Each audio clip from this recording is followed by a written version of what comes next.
అశోక్ తన first cinema హీరోతో ఆ, ఒక యాక్టర్గా మంచి మార్క్స్ వేయించుకున్నాడు. తర్వాత తన సెకండ్ సినిమా ఇలాంటి ఒక కమర్షియల్ సబ్జెక్ట్, ఇలాంటి ఒక స్ట్రాంగ్ కమర్షియల్ సబ్జెక్ట్ చూస్ చేసుకోవడం అంటే యాక్చువల్లీ ఎవరైనా ఇలా సజెషన్ ఇస్తుంటే కనుక I would say it's risky. కాకపోతే ఎప్పుడైతే నేను కొన్ని విజువల్స్ చూశాను, ఏది రిలీజ్ అయిన ట్రైలర్ కానీ, సాంగ్స్ కానీ, చేసిన డాన్సెస్ కానీ, దాని కట్అవుట్ కూడా కమర్షియల్ హీరోకి కరెక్ట్గా సెట్ అవుద్ది. సో నాకైతే ఇప్పుడైతే అసలు డౌట్ లేదు, డెఫినెట్గా కమర్షియల్ హీరోగా సక్సెస్ అవుతాడని చెప్పి. అండ్ నాకు అంటే జనరల్గా ఇప్పుడు నెపో కిడ్ అంటూ చెప్తూ ఉంటారు కదా. ఇప్పుడు ఎవరికైనా ఒక వ్యక్తికి బాగా ఆకలేసి అన్నం తినడానికి అన్నం లేదు, అరే నువ్వు ఈ పని చేస్తే కనుక నీకు అన్నం దొరుకుతుందిరా అంటే వాడు డెఫినెట్గా చాలా మోటివేటెడ్గా ఆ పని చేస్తాడు. అదే ఇంకో వ్యక్తికి తన చుట్టుపక్కల ఇంటి చుట్టూనే ఒక 10 రెస్టారెంట్లు పెట్టుకునే కెపాసిటీ ఉంది, ఒక 20 మంది కుక్కులు పెట్టుకునే కెపాసిటీ ఉంది, పొలం సొంత పొలంలో నుంచే ఫుడ్ తెప్పించుకోవచ్చు. అలాంటి కెపాసిటీ ఉన్న వ్యక్తి కష్టపడి ఇన్ని సంవత్సరాలు కష్టపడి చేయడం ఇంకా చాలా కష్టం. అది అశోక్.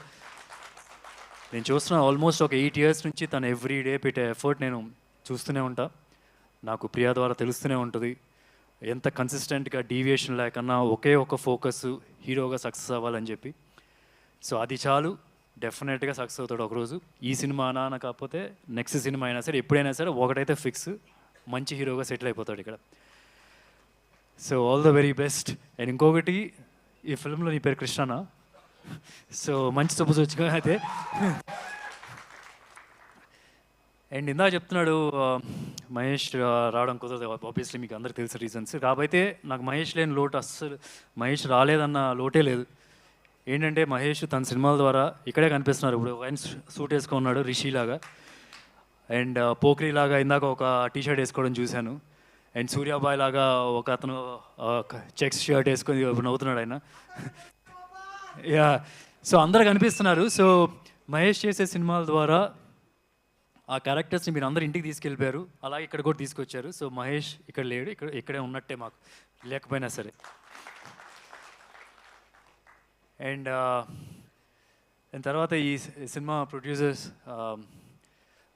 బాలా గారు, అంటే నాకు లాస్ట్ ఒక ఫ్యూ డేస్ క్రితం ఎప్పుడైనా నా సినిమా హరో మరాది రిలీజ్ డేట్ అనౌన్స్ చేసిన వెంటనే నెక్స్ట్ మా మేనేజర్కి ఒక ఫోన్ వస్తుంది బాలా గారి దగ్గర నుంచి, మేము కూడా అదే డేట్ అనుకుంటున్నామండి అని. దాని తర్వాత మళ్ళీ మానాన్ సూపర్ హీరో అప్పుడు కూడా మేము కూడా సుమారుగా అదే డేట్ అనుకుంటున్నాం అని చెప్పి ఫోన్ వచ్చింది. But they were nice to move their film అటు ఇటు. ఒకటైతే చాలా కాన్ఫిడెంట్గా అనిపిస్తుంది సార్, మీరు మీ దగ్గర ఒక క్వాలిటీ ఉంది, ప్రొడ్యూసర్ క్వాలిటీ. ఏంటంటే స్టార్ ప్రొడ్యూసర్ క్వాలిటీ ఉంది. అంటే దిల్ రాజు గారికి, నాగవంశీ గారికి ఒక హానెస్ట్గా మాట్లాడతారు మీడియాకి వచ్చి ముందుకు వచ్చినప్పుడు. సో అది ఎప్పుడు ఆడియన్స్తో బాగా కనెక్ట్ అవుతారు అనమాట అలాగా మాట్లాడితే కనుక. I can see that.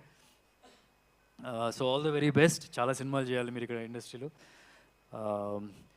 And ఈ సినిమా హీరోయిన్ మాన్స చాలా చాలా కంఫర్టబుల్గా మాట్లాడుతుంది ఇంటర్వ్యూలు చూస్తుంటే కనుక. ఐ స్టిల్ రిమెంబర్ నా ఫస్ట్ సినిమా ఏమై చేసేలో చిన్న రోల్ చేశాను. నన్ను ఇలాగే ఒక మైక్ ఇచ్చి మాట్లాడమంటే అక్కడ ఏఎన్ఆర్ గారు అందరూ ఉంచున్నారనమాట. నేను ఇలా స్టార్ట్ చేసి ఏం మాట్లాడాలో తెలియక పెట్టేసి వెళ్ళిపోయాను అనమాట. So but looking at our interviews or trailer launch అప్పుడు కూడా తను మాట్లాడింది చాలా కంఫర్టబుల్గా మాట్లాడుతుంది. It's very easy for her, చాలా ఈజీగా అనిపిస్తుంది. And whatever I've seen in the visuals also చాలా ఈజీగా చేస్తుంది. And I think looks like she'll have a long career. And ఇంకోటి ఏంటంటే జనరల్గా మన పాత రోజుల్లో హీరోయిన్లు సన్నగా మొదలవుతుంది వాళ్ళ కెరియర్, లావ్ అయిపోయే వరకు కెరియర్ ఉంటుంది. సో ఒకప్పుడు పాత రోజుల్లో, ఇప్పుడైతే అందరూ సన్నగానే ఉంటున్నారులేండి.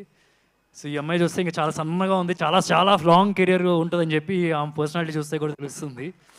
So all the very best, welcome to Telugu film industry.